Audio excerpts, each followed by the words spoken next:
تر سے پیارا تر دیکھن کو تر سے پیارا یا عبد القادر جیلانی یا عبد القادر جیلانی کہوں بج مجھے سپنے میں ترس دکھا بج مجھے سپنے میں ترس دکھا یا عبد القادر جیلانی یا عبد القادر جیلانی ہے وہ گھر گھاٹ ہے وہ گھٹ گھاٹ موری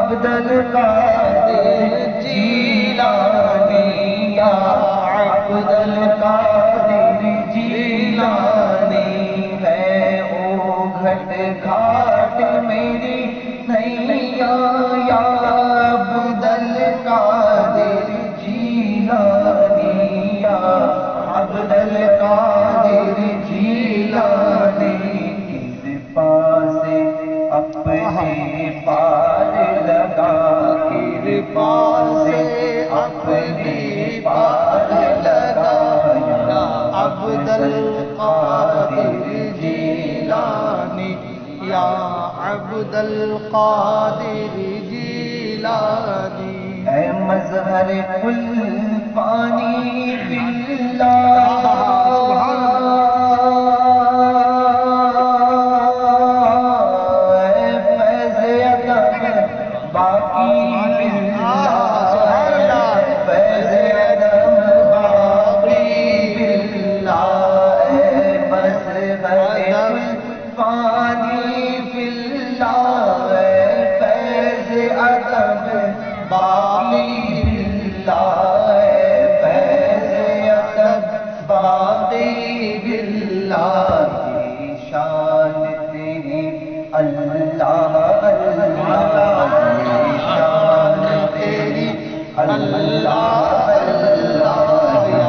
عبد القادر جیلانی یا عبد القادر جیلانی تن من دھن سب بارت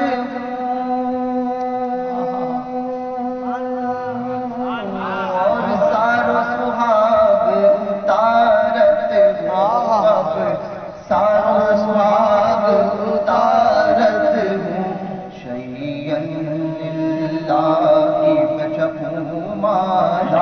شیئا للہ کی جپوں مالا یا عبد القادر جیلانی یا عبد القادر جیلانی تن من دھن سب وارت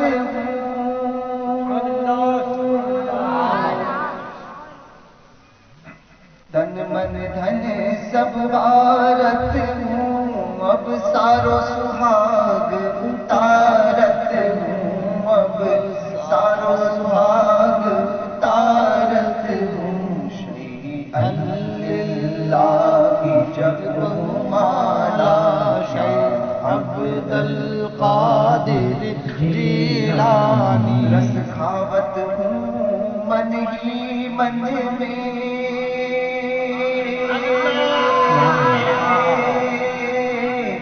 کیا مکھ لے جاؤں سخین میں کیا مکھ لے جاؤں سخین میں کیا مکھ لے جاؤں سخین میں راکھ لوں موری مہاراجا موری مہاراجا یا عبد القادر جیلانی یا عبد القادر جیلانی یا عبد القادر جیلانی ہائے غم کے کارے بدرا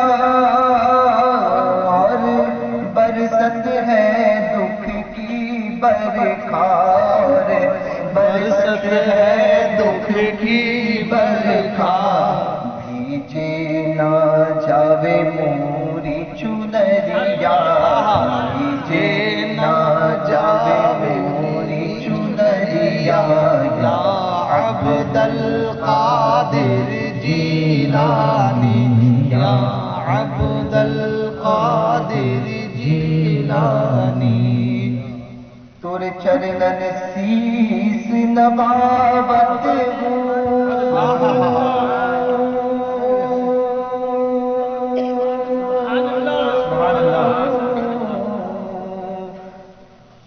اور نینن نیر بہاوت ہوں اور نینن نیر بہاوت ہوں تور چرنن سیس نباوت ہوں اور نینن نیر بہاوت ہوں اور نینن نیر بہاوت ہوں سن ارج رجا رجا کی انداتا عرض رجا کی عرض رجا کی انداتا یا عرض رجا کی انداتا یا عبد القادر جیلانی یا عبد القادر جیلانی عبد القادر جیلانی یا عبد القادر جیلانی یا عبد القادر جیلانی یا عبد القادر جیلانی یا عبد القادر جیلانی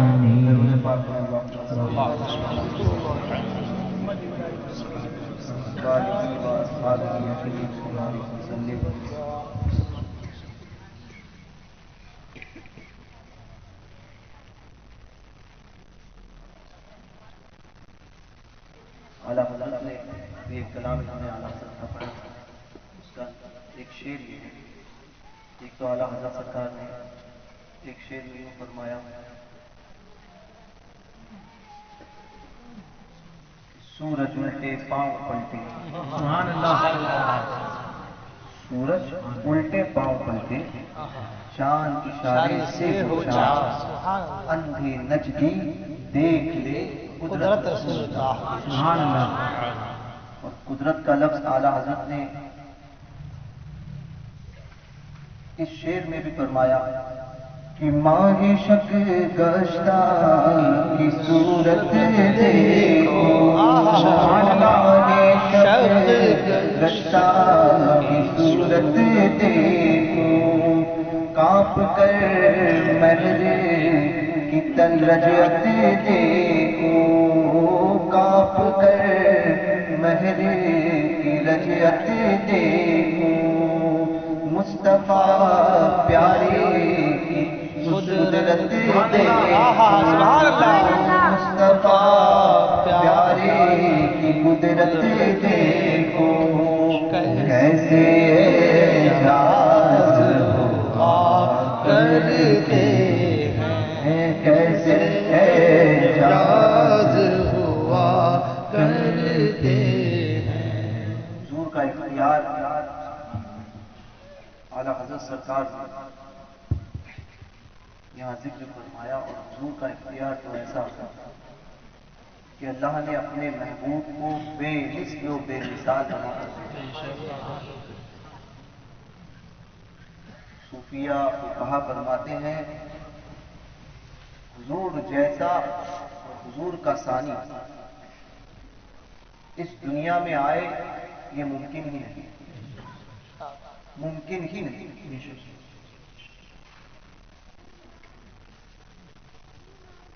حضور کے اختیار کا عالم یہ آپ نے وہ حدیث پاک سنی ہوگی جس میں مولا کائنات رضی اللہ تبارک و تعالی عنہ مقام صحبہ میں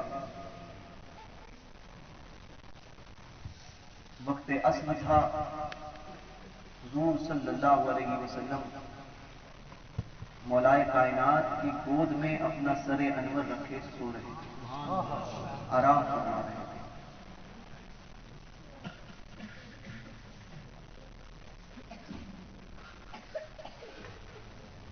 نہ اس سر کا کوئی جواب ہے، نہ اس گود کا کوئی جواب ہے۔ سبحان اللہ سبحان اللہ۔ وقت عصر تھا، نماز کا وقت جا رہا تھا اور سورج ڈوب گیا۔ مولا کائنات فکر میں تھے، نماز عصر قضا ہو رہی ہے، مگر محبوب کی بارگاہ کا ادب، حضور صلی اللہ علیہ وسلم کی بارگاہ کا ادب ملحوظ خاطر تھا۔ اعلیٰ حضرت لکھتے ہیں، مولا علی نواری تیرے نیند پر نماز، ہاں وہ بھی اصلی سب سے جو اعلیٰ خطر وہ نماز اصل۔ وقت ختم ہوا، سورج ڈوب گیا، مولا کائنات کی آنکھوں سے آنسو نکلے اور رخ انور حضور علیہ السلام کے رخ انور پر وہ آنسو گرے۔ حضور نے آنکھ کھولی اور پوچھا، اے علی کس چیز نے تمہیں رلایا؟ عرض کیا، رسول اللہ صلی اللہ علیہ وسلم وقت عصر ختم ہوا، میری نماز قضا ہوئی، اب مصطفیٰ پیارے کی قدرت کا عالم ہے۔ سبحان اللہ۔ حضور نے سورج کی طرف اشارہ فرمایا، یہ حدیث تو آپ نے بارہا سنی ہوگی۔ سورج پھر پلٹا، ڈوبا ہوا سورج پھر پلٹا، مولا کائنات کو حکم ہوا کہ علی نماز ادا کی۔ مولا کائنات نے نماز عصر ادا کی اور عالم یہ تھا کہ علی روز تم سورج کو دیکھ کر نماز پڑھتے تھے، آج جب تک تمہاری نماز پوری نہیں ہوگی سورج نہیں ڈوبے گا۔ یہ حدیث آپ نے سنی۔ سورج کی طاقت کا عالم، سورج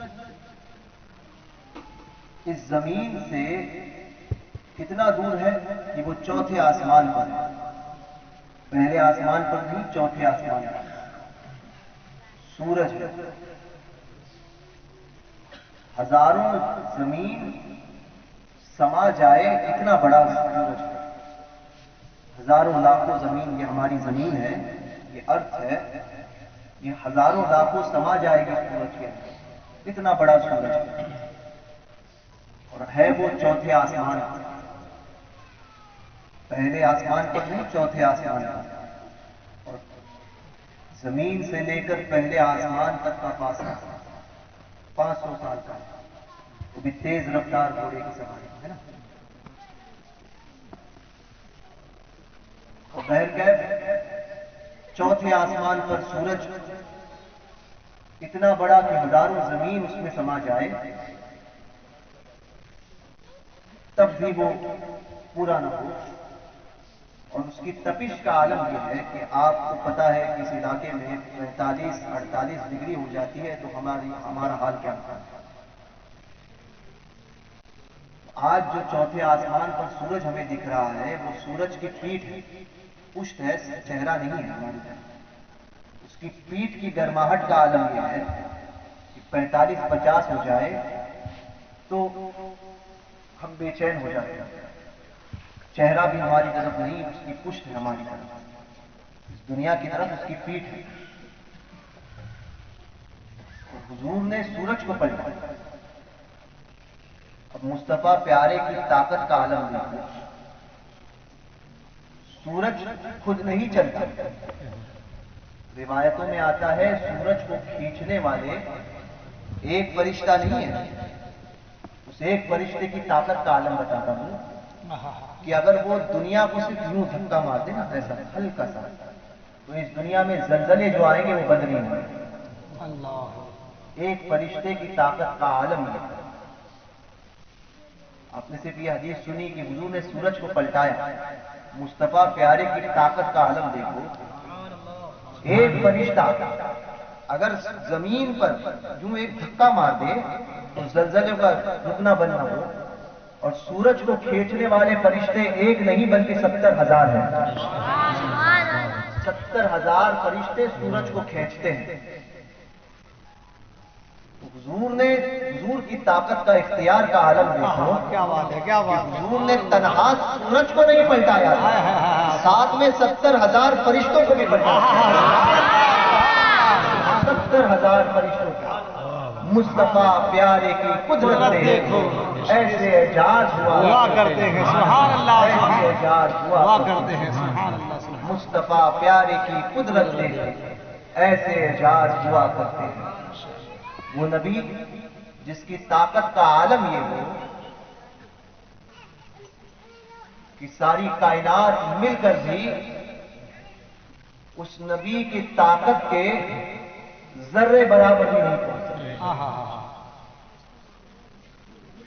اس نبی کا اختیار یہ کہ سورج کو پلٹا دے تو ساتھ میں 70,000 فرشتوں کو بھی پلٹا دے، صرف اشارے سے۔ حضور نے صرف اشارہ فرمایا، اشارے کا عالم میرے آقا کی اہمیت ہے۔ یہ نبی کا اختیار ہے۔ حضور تاج الشریعہ نے اسی لیے فرمایا کہ جہاں میں ان کی چلتی ہے دم میں کیا سے کیا کر دے، زمین کو آسماں کر دے، سریا کو سرا کر دے۔ زمین کو آسماں کر دے، سریا کو سرا کر دے۔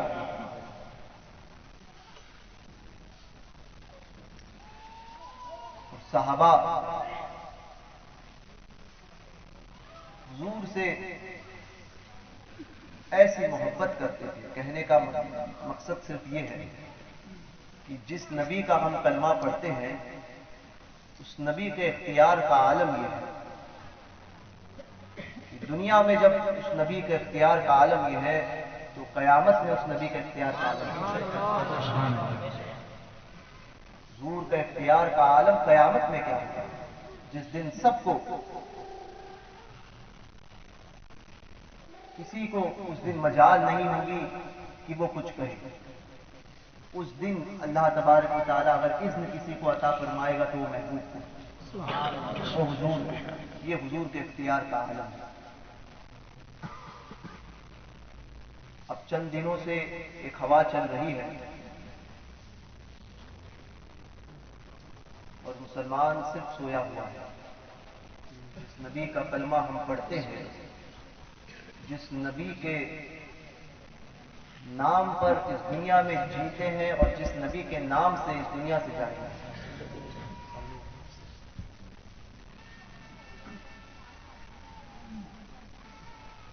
جو نبی معراج کی شب میں بھی ہمیں نہ بھولے ہو، وہ نبی جس نے ہر وقت ہر لمحہ اپنے امت کی فکر کی ہو، وہ نبی جس نے اپنے امت کی خاطر اپنے پیٹ پر پتھر باندھے۔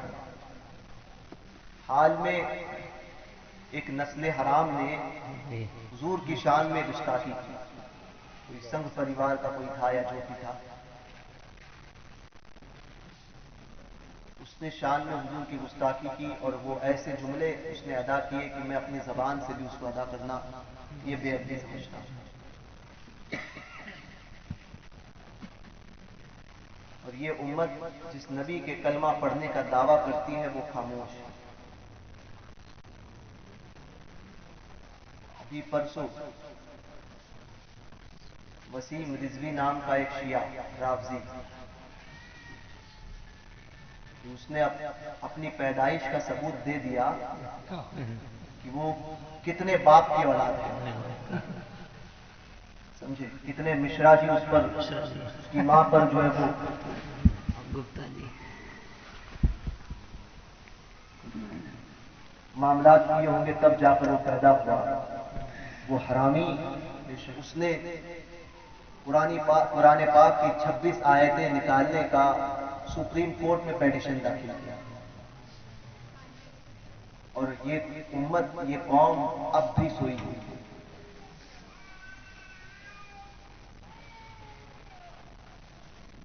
اور اب بھی آپ اگر سوئے تو یاد رکھنا کہ آپ کا کٹنا اور مرنا طے ہے۔ جو امت اپنے نبی کے ناموس کے خاطر کھڑی نہیں ہو سکتی، اس کا مرنا ہی بہتر ہوتا ہے۔ سنیوں جاگو، یہ جو معاملات ہوئے ہیں، حرامی وسیم رضوی نے اس کتے کی نسل سے، دنیا کا کتا، اور اس نے اپنا پتہ بتا دیا کہ وہ ایک باپ کا نہیں ہے، کئی باپ کی پیدائش ہے۔ اس کتے نے ابھی 26 آیتوں کو قرآن پاک کی، وہ قرآن جس کے تعلق سے خود اللہ تبارک و تعالی ارشاد فرماتا ہے کہ بے شک ہم نے اس کو نازل فرمایا اور ہم ہی اس کی حفاظت فرمانے والے ہیں۔ اس قرآن کی ان 26 آیتوں کو نکالنے کی سپریم کورٹ میں عرضی داخل کی، اور یہ مسلمان قوم جو سوائے کھانے پینے کے اور اپنے عیش و عشرت کے اور کچھ نہیں دیکھ رہی، تو اٹھو اپنے نبی کے دین کے تحفظ کے خاطر اور نبی کے ناموس کے تحفظ کے خاطر کھڑے ہونا سیکھو۔ اگر آج بھی آپ لوگ کھڑے نہ ہوئے تو سمجھ جانا کہ ہندوستان میں وہ دن دور نہیں کہ آپ کو کاٹا جائے گا۔ سنیوں، اپنے اندر بیداری پیدا کرو۔ ایف آئی آر وغیرہ درج کرو اس تعلق سے، ان دونوں خطوں کے تعلق سے، وسیم رضوی ہو جو شیعہ ہے،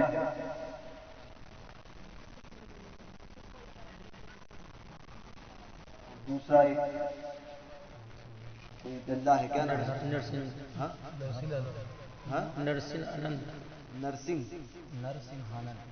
نرسنہانند۔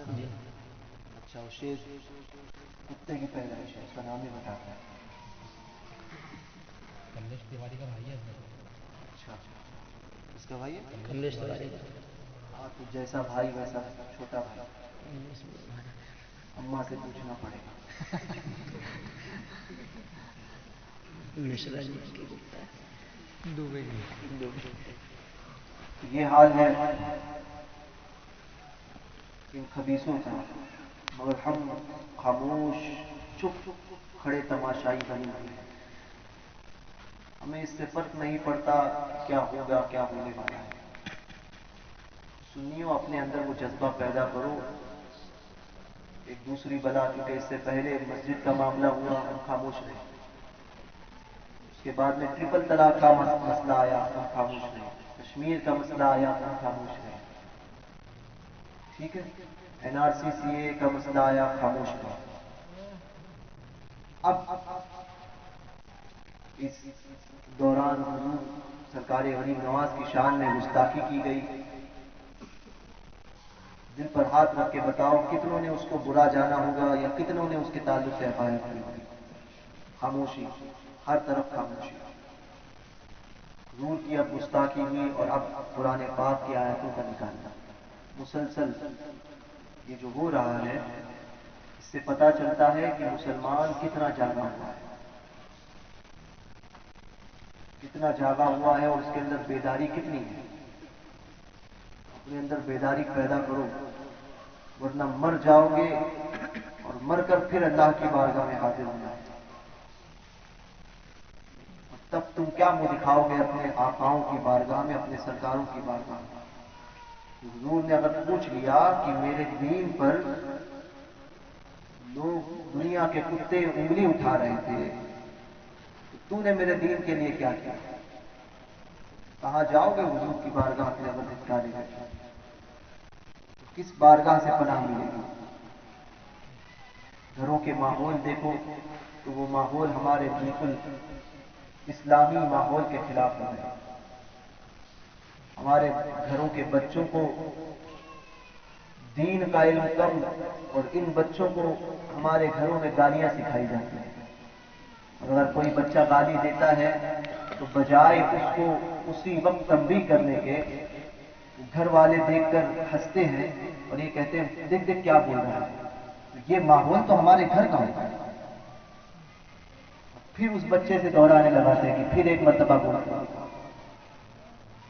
تمہاری اوقات تو یہ ہو گئی کہ تم اتنے نچلے طبقے پر آ گئے. نہ ہم نے اپنے گھر میں عورتوں کو پردے کی تعلیم دی. عورتیں آج کل آئے دن بھاگ رہی ہیں.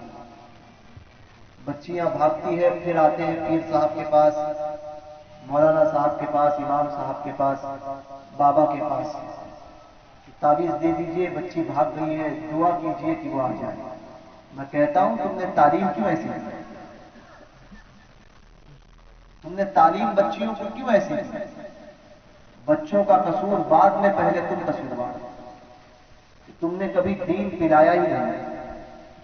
50-50, 5-5 لاکھ کے زیورات بیچ کر اپنی اولاد کو پڑھاتے ہوئے تو کبھی دین بھی تو پڑھاؤ. دین کس چیز کا نام ہے؟ کبھی وہ کوشش کی آپ نے اپنی اولاد کو ڈاکٹر بنایا, انجینئر بنایا, کبھی قرآن شریف پڑھنے سکھایا؟ وہ سکھایا بھی تو ایک ایسے مکتب میں جہاں پر نہ تجوید کی رعایت کے ساتھ میں قرآن پڑھایا جاتا ہے, وہ بھی ایک فارمیلٹی کے حساب سے, کیسے کھینچ تان کے وہ ختم کرے. تمہاری قوم, تمہارا حال تو یہ ہو گیا اور تم اتنے نچلے درجے پر پہنچ گئے کہ تمہیں اب اس بات کی فکر بھی نہیں کہ تم کہاں پر ہو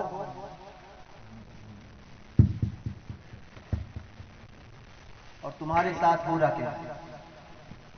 اب ایک لہر دوڑی اور ایک خودکشی کی لہر. آئے دن کوئی نہ کوئی خودکشی کرتا ہے. تو یاد رکھنا, خودکشی کرنا اتنا بڑا سخت جرم ہے کہ یہاں اس نے خودکشی کی, وہیں جہنم میں داخل کیا. اور پھر اس کے بعد میں بھی اس جہنم کے عذاب میں بھی اس کے لیے آزادی نہیں, بلکہ جیسے مرا تھا قیامت تک اسی حال میں اس کو رکھا جائے. اگر کسی نے پھانسی لی تھی تو روز اس کو پھانسی دی جائے. لوگ سوچتے ہیں کہ خودکشی کر لیں اور دنیا سے جو آزاد ہو جائیں گے, پریشانیاں دور ہو جائے گی, مگر مرنے کے بعد جو اس کے ساتھ میں عذاب ہوگا کہ وہ بار بار پھانسی ہی لیتا رہے گا, بار بار دریا میں کودتا ہی رہے گا. جس حال میں اس نے خودکشی کی تھی وہی حال اس کے ساتھ میں صبح قیامت تک ہوتا رہے گا. جس کو تم آزاد آسان سمجھتے ہو, کیونکہ یہ زندگی تمہاری اپنی ہے ہی نہیں, تم اس کے مالک ہو ہی نہیں. یہ زندگی اللہ تبارک و تعالیٰ کی دی ہوئی امانت ہے, اس کے مالک اور مختار تم نہیں ہو. اور حضور فرماتے ہیں جب تمہیں اپنے پریشانیاں یاد آئے اور جب تم اپنی پریشانیوں سے نڈھال ہو جاؤ تو اس وقت تم میری پریشانیوں کو یاد کر لینا. میری پریشانیوں کو یاد کر لینا, کیونکہ مجھے جتنا ستایا گیا مجھ سے پیشتر انبیاء میں اور کسی کو ستایا نہیں, اور انبیاء سے زیادہ اس دنیا میں کسی کو ستایا نہیں. لہذا سنیو, دین کا علم حاصل کرو, دین کا علم. یہ عشق رسول کا جذبہ جو تمہارے اندر ختم ہو گیا ہے اس کو بیدار کرو, بیدار کرو اس جذبے کو. جب تک وہ جذبہ تمہارے اندر نہیں جاگے گا اس وقت تک تم مسلمان ہو ہی نہیں سکتے. اس وقت تک تم مسلمان, کامل مسلمان نہیں ہو سکتے. یہ آج جو ہم لباس اور ہمارا ظاہر کو ہم نے مسلمانوں جیسا بنا دیا, لیکن واقعی خود سے پوچھو کیا ہمارے دل میں اسلام کی وہ شمع روشن ہے؟ مغربی کلچر میں ہم اتنا ڈوب گئے کہ اسی کو سب کچھ سمجھ لیا. نہ اولاد کی تربیت کی, نہ گھر کی عورتوں کی تربیت کی, اور نہ خود کی تربیت کی. لوگ آتے ہیں کہتے ہیں کہ بچہ نماز نہیں پڑھتا, اس سے کہیے نماز پڑھے. میں کہتا ہوں اس کا قصور بعد میں ہے, پہلے تمہارا قصور ہے, تم بھی تو نماز نہیں پڑھتے. بچہ جس کی عمر تھی جو سیکھتا تم سے, اس عمر میں تو تم پتے کھیلنے میں اور فحش کاموں میں لگے ہوئے تھے. شراب پینے میں اور جوا کھیلنے میں، بدکاریوں کے اڈے میں تم لگے ہوئے تھے۔ گھر کا ماحول اس نے دیکھا کہ ماں دیکھ رہی ہے موبائل، باپ دیکھ رہا ہے ٹی وی، نہ یہ تمیز ہے کہ باپ بیٹی، بیٹا اور ماں یہ سب مل کر گندی پکچریں اور گندے سیریل جس میں گندی باتیں ہوتی ہیں اور وہ گندگی دکھائی جاتی ہے، وہ سب ساتھ میں مل کر دیکھتے ہیں۔ وہ غلط کام کہ کہیں وہ کسی کو بوسہ دے رہا ہے، کہیں وہ کسی کو بوسہ دے رہی ہے، وہ غلط کام بچے اور ماں، بیٹا اور باپ اور بیٹی مل کر دیکھتے ہیں، اس کو دیکھ کر ہنستے ہیں، خوش ہوتے ہیں اور سمجھتے ہیں کہ پھر یہ بڑا اچھا کام کیا۔ یہ کام، یہ حال ہماری قوم کا ہو گیا۔ جس وقت ہمارے گھر میں قرآن پاک پڑھا جانا چاہیے تھا، اس وقت اس مغرب کے وقت ہمارے گھروں میں ٹی وی کی آوازیں آتی ہیں، اذان ہوتی رہتی ہے، لیکن بچوں کو یا ماں باپ کو یہ توفیق نہیں ہوتی کہ اس کو بند کرے، یعنی اس اذان کا بھی لحاظ جاتا ہے۔ تو یہ ہماری قوم کا عالم ہو گیا، اور ہم چاہتے ہیں کہ ہمارے گھر میں برکتیں حاصل ہو، برکتیں آئے، ہماری دکانیں چلے، تو یاد رکھنا برکتوں کا نزول ایسے نہیں ہوتا۔ اپنے اعمال کی طرف غور کرو، اگر اعمال صحیح ہوں گے تو تمہارے گھر میں برکتوں کا نزول ہوگا۔ سنیوں، اپنے اندر بیداری پیدا کرو، بیداری پیدا کرو۔ بچوں کو جو مغرب کے وقت آپ بے تحاشا گھومنے دیتے ہو، کبھی آپ نے بچوں کو مدرسے میں بھیجا؟ آپ کیا بھیجتے؟ آپ خود ہی مدرسے میں نہیں گئے، آپ خود ہی مدرسے میں نہیں گئے، آپ نے خود دین کا علم حاصل نہیں کیا۔ یہ جو ماحول ہے اس کے اندر تبدیلی پیدا کرو۔ ہزار روپے آپ موبائل کے چارجنگ میں خرچ کرتے ہیں، سگریٹ پیتے ہو، بیڑیاں پیتے ہو، 500 روپے مہینے میں خرچ کرتے ہو، پان کھاتے ہو، 1000 روپے کے پان کھاتے ہو، وہی پیسے نکالو۔ ابھی میں نے کئی لوگوں کو جب کہا، یہاں پر بھی کہا کہ پیسے نکالے جائے اور باقاعدہ مدرسوں کی مکتب کی تعلیم اچھی ہو اور باقاعدہ طور پر علماء کو دیے جائیں، ان کو پیسہ اتنا دیا جائے کہ وہ فارغ البال ہو جائے اور پھر ان سے دین کی خدمت لی جائے۔ ایک مرتبہ آتا ہوں، لوگوں سے کہتا ہوں، وہ جذبہ جاگتا ہے 15 دن بعد، 1 مہینے کے بعد کسی آدمی سے اگر پیسے مانگنے جاؤ تو وہ کہتا ہے کہ ابھی ٹائم نہیں ہے، ابھی پیسے نہیں ہیں۔ تو تم ہم پر احسان نہیں کر رہے، تم دین پر احسان کر رہے، تم دین پر بھی احسان نہیں کر رہے، اپنے آپ پر احسان کر رہے ہو۔ ہم پر دین پر احسان نہیں کر رہے، تم اپنے آپ پر احسان کر رہے ہو اگر تمہارا پیسہ دین کے لیے خرچ ہو رہا ہو، سمجھے؟ تم اپنے آخرت کا سامان تیار کر رہے ہو۔ تو سنیو، اپنے اندر یہ جذبہ پیدا کرو۔ لوگ 500 روپے دیتے ہیں تو سمجھ لیتے ہیں کہ ہم نے دین پر بڑا احسان کر لیا، 100 روپیہ دیتا ہے کوئی تو سمجھتے ہیں کہ ہم نے پچھلے مہینے تو دیا تھا۔ تو یاد رکھو کہ تمہاری وجہ سے اگر کوئی ایک بھی دین کا علم حاصل کر لے تو سمجھ جاؤ، اگر اللہ کو وہ ادا تمہاری پسند آ جائے تو تمہاری بخشش کے لیے وہ کافی ہو جائے گا۔